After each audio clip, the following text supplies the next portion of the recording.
তাই তো। এ কি, এই ব্র্যান্ডের কি এত দাম হয় নাকি? এখানে ট্যাগ বেশি লাগাইছেন কেন? স্যার এই মাল তো আমার দোকানের না, আমার কাছে মনে হচ্ছে কেউ আমাকে ফাঁসানোর জন্য আমার দোকানে এই মালগুলো রেখে গিয়েছে।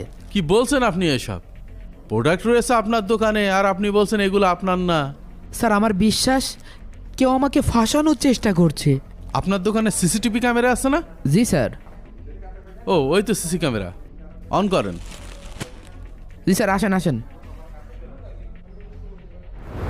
সিসিটিভি অন করার পর দোকানদার আকিব এবং ম্যাজিস্ট্রেট দুজনেই অবাক।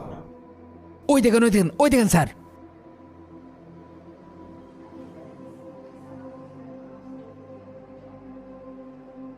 দেখেছেন স্যার, আমি আপনাকে বলেছিলাম না স্যার, আমাকে কেউ নিশ্চিত ফাঁসানোর চেষ্টা করছে।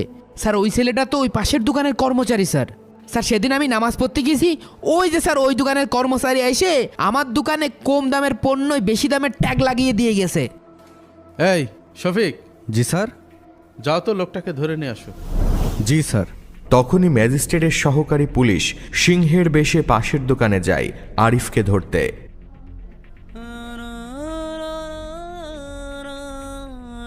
এই উঠুন, স্যার আপনাকে ডাকছে, উঠুন।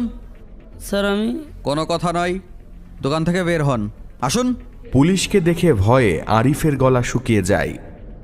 চল চল আমার সাথে। স্যার আমি কি করেছি? আমার করে নিয়ে যাচ্ছেন স্যার? গেলেই বুঝবি। আমি কিছু করিনি স্যার, ছেড়ে দেন। স্যার এই যে। ও, আপনি আপনি একজন নিজে ব্যবসায়ী হয়ে কি করে পারলেন আরেকজন ব্যবসায়ীকে ক্ষতি করতে?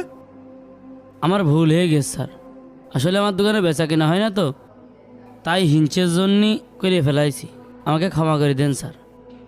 আপনি জানেন না ব্যবসায় হিংসা আর প্রতারণা ইসলামের শিক্ষা নয়? হযরত মুহাম্মদ সাল্লাল্লাহু আলাইহি সাল্লাম বলেছেন, সৎ ও আমানতদার ব্যবসায়ীরা কিয়ামতের দিন নবী ও শহীদদের সাথে থাকবেন। স্যার এই জন্য আমি সবসময় সৎ পথে ব্যবসা করার চেষ্টা করি স্যার। সেই জন্য অন্যান্য দোকানের তুলনায় আমার দোকানে কাস্টমারও বেশি স্যার। এই কারণে আমার এই মার্কেটে কিছু শত্রু তৈরি হয়ে গেছে। শোনেন, ব্যবসায় সৎ থাকা শুধু আল্লাহর সন্তুষ্টি অর্জনের জন্যই নয়, বরং এটা সমাজের জন্য বরকতময়।